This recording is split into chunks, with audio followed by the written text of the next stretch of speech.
pregúntale a Vladimir Putin cómo mantiene tan felices a sus esenciales. Pregúntale qué le pasó a Mikhail Khodorkovsky. Otra forma de enriquecerte sin ayuda de la gente es pedir prestado. Puedes pedir tanto como otros estén dispuestos a prestarte y no vas a pagar tú, ni tus esenciales. Esa deuda la pagarán los ciudadanos. Y eso sí la pagan. Cuando heredas una deuda puedes no pagar y ya. ¿Qué van a hacer? ¿Invadirte? Antonio López de Santana, que era un bribón y dictador mexicano, le pidió prestado al que se dejó. Y cuando Benito Juárez le quitó el poder, tuvo que decirle a las potencias europeas: oye, una buena y una mala. La buena te la debo, y la mala es que no te voy a pagar. Inglaterra y España dijeron, pero Francia invadió, impuso un emperador de barbas chistosas y luego tuvo que retirarse porque acabó gastando más de lo que hubiera recuperado.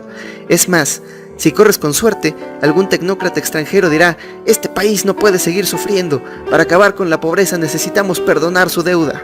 Bien, así le hicieron a Meles Zenawi, cuando en 1999 le rogó a las naciones del mundo que lo dejaran luchar por el progreso y el bienestar de Etiopía.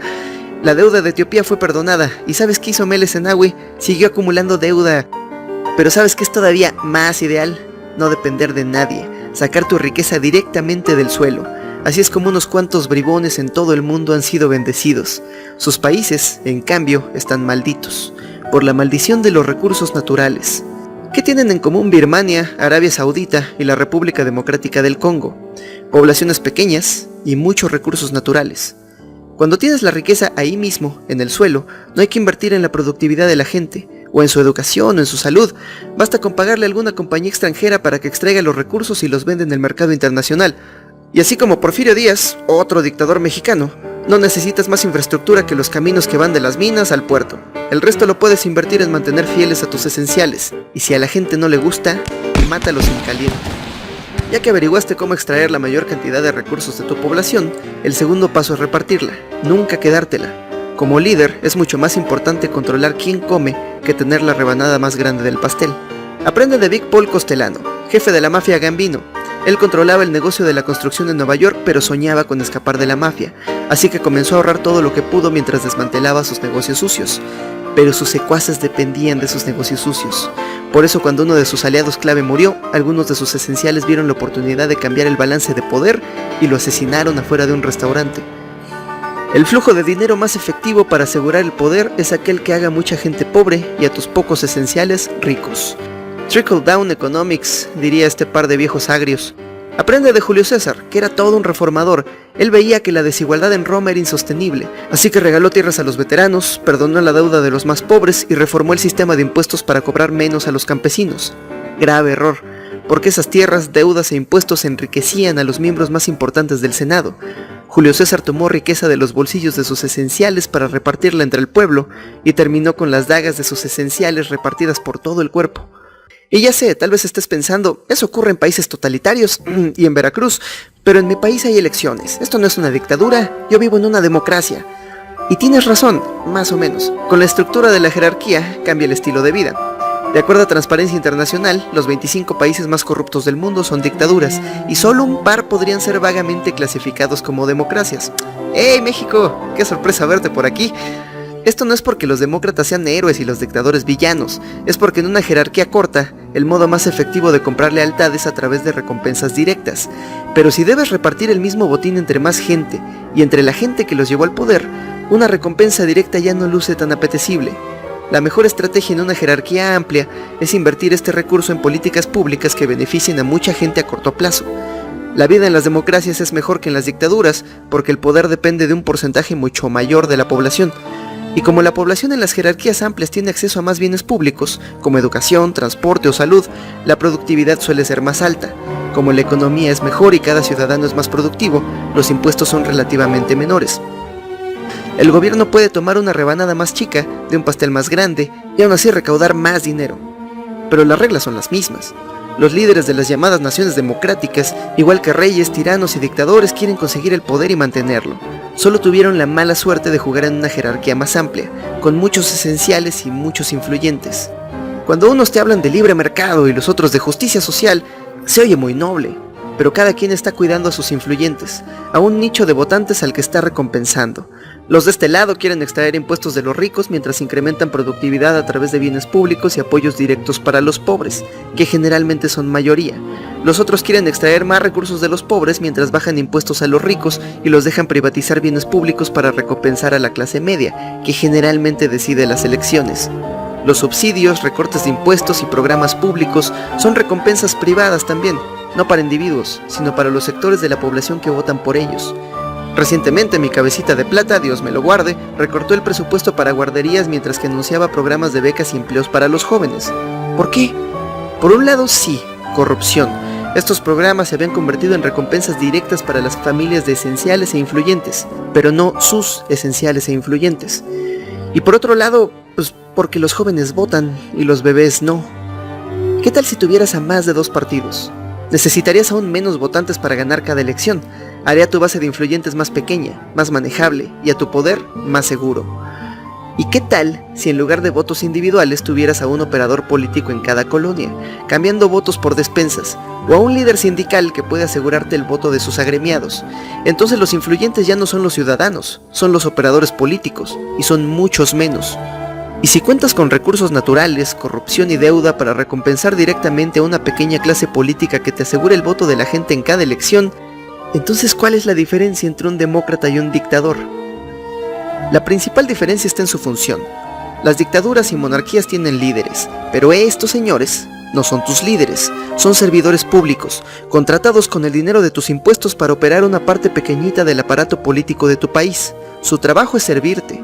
La próxima vez que veas a tu presidente, dile, tráeme un vaso de agua. Y si a este servidor público se le olvida su lugar, si un día cree que él está a cargo y no tú, si deja de gobernar por tus intereses para ver por los suyos, siempre puedes cantarle la canción de la guillotina, que dice, aliméntame con tus reyes y reinas, que yo escupiré al suelo sus coronas sangrientas.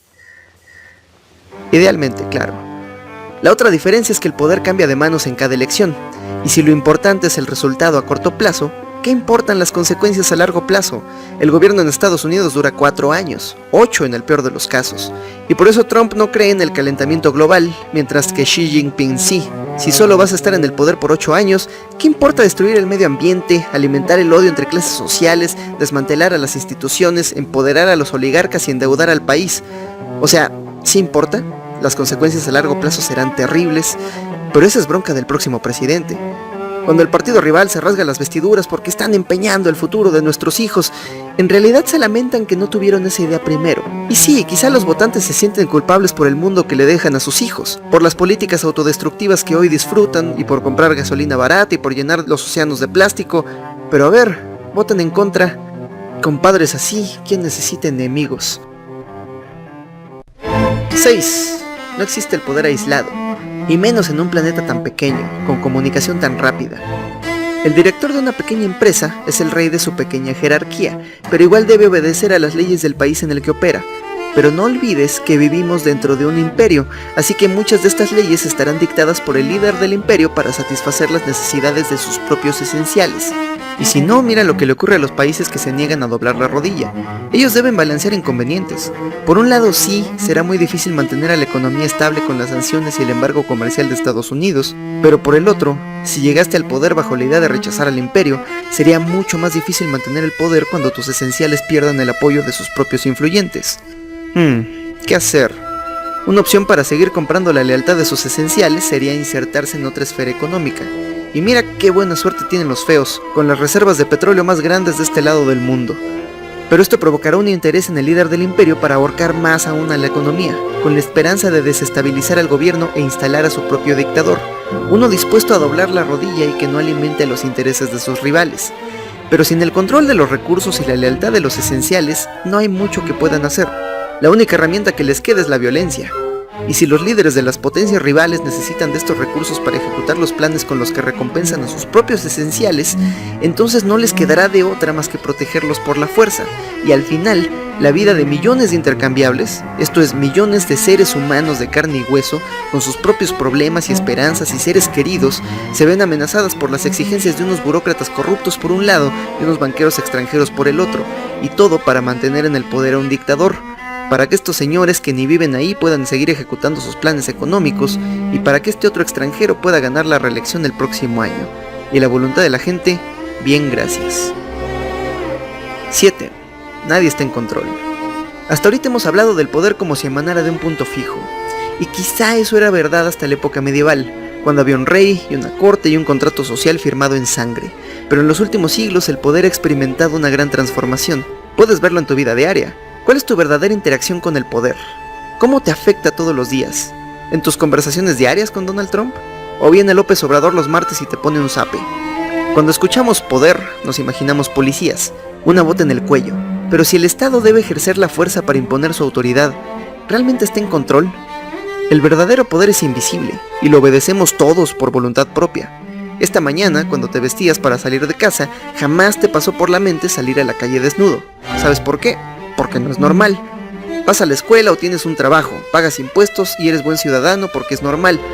Le das toda tu información personal a un sitio web y luego compartes en él cada detalle de tu vida cotidiana. ¿Por qué? Pues porque la gente a tu alrededor y la sociedad en la que vives te dijeron que era normal, y tú lo aceptaste.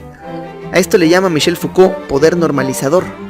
Todas nuestras acciones y decisiones ocurren dentro de un marco de conocimiento y un círculo social que dictan nuestra visión del mundo. Aun si eres un poderoso general decidiendo el destino de millones, todas estas decisiones dependen del mundo en el que crees vivir. El poder, el verdadero poder, es increíblemente difuso. Es algo que opera en todos los niveles de la sociedad. Es una red inestable que fluye en todas direcciones y desde todos sus puntos al mismo tiempo. El poder sucede entre tú y tus maestros, tu terapeuta, tus amigos y los extraños que te juzgan en público. Cuando tú defines qué es normal para alguien más, ejerces tu poder. Cuando aceptas la normalidad que se te impone, alguien más ejerce su poder sobre ti. Es tan cotidiano que la mayoría de la gente no lo nota actuar sobre ellos, lenta y gradualmente moldeándolos en buenos ciudadanos, buenos vecinos, buenos amigos, modelos internalizados que voluntariamente seguimos para adaptarnos a lo que los medios de comunicación, las películas, las celebridades, la publicidad, los influencers y la gente a nuestro alrededor nos dice que debemos ser. Para Carl Jung, la persona, nuestra máscara social, es un compromiso entre el individuo y la sociedad sobre lo que significa ser humano. Él toma un nombre, gana un título, representa una oficina, él es esto o aquello. En un sentido, esto es real, pero en relación con la individualidad esencial de la persona, esto es solo una realidad secundaria, un producto del compromiso en el que otros influyen más que él mismo. Pero Foucault no es tan optimista. Para él no existe esta individualidad esencial. Para Foucault, el individuo no es una entidad independiente, capturada por el ejercicio del poder. El individuo, con sus características, es el producto de una relación de poder ejercida sobre cuerpos, multiplicidades, movimientos, deseos y fuerzas. No hay una prisión o método de tortura que le haga a la gente lo que nosotros estamos dispuestos a hacernos a nosotros mismos con tal de ser normales. Incluso reyes y dictadores, ellos toman decisiones todo el tiempo, creen estar en control, pero cuando controlas el discurso que rodea un comportamiento, controlas el comportamiento mismo. ¿Y quién controla este discurso? ¿A quién debemos asesinar? Ese es el problema. No hay nadie a cargo. Ojalá fueran ciertas las teorías de la conspiración, ojalá existieran los Illuminati para ir a clavar sus cabezas en estacas, pero no hay nadie a cargo. Goldman Sachs, el gobierno de los Estados Unidos, la Iglesia Católica y todos aquellos que se creen dueños del mundo están muy alarmados por la inestabilidad de este nuevo mundo que creamos todos los días, porque creen que ellos están en control, creen que nos estamos metiendo con su propiedad privada. Pero todos juntos cabalgamos en la oscuridad y solo el caballo sabe el rumbo, y a cada galope acelera. Diario hay nuevos avances en nanotecnología, bioingeniería, robótica, inteligencia artificial y otras 50 sorpresas cociéndose a fuego lento. Y cualquier gran avance en cualquiera de estos campos cambiará para siempre el balance de poder global.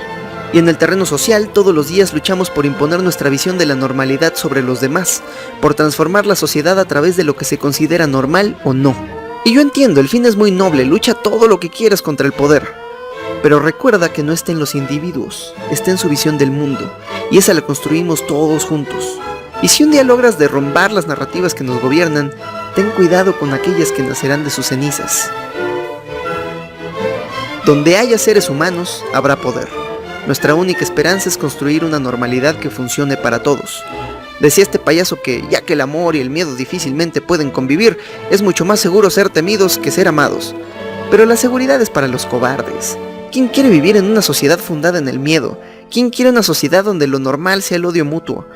Todos somos víctimas del mismo sistema y si no puedo amar a mi prójimo, al menos trataré de mostrarle compasión. No podemos controlar el futuro, pero sí podemos influir en él. Dale lo mejor que tengas y deja que el caballo haga el resto.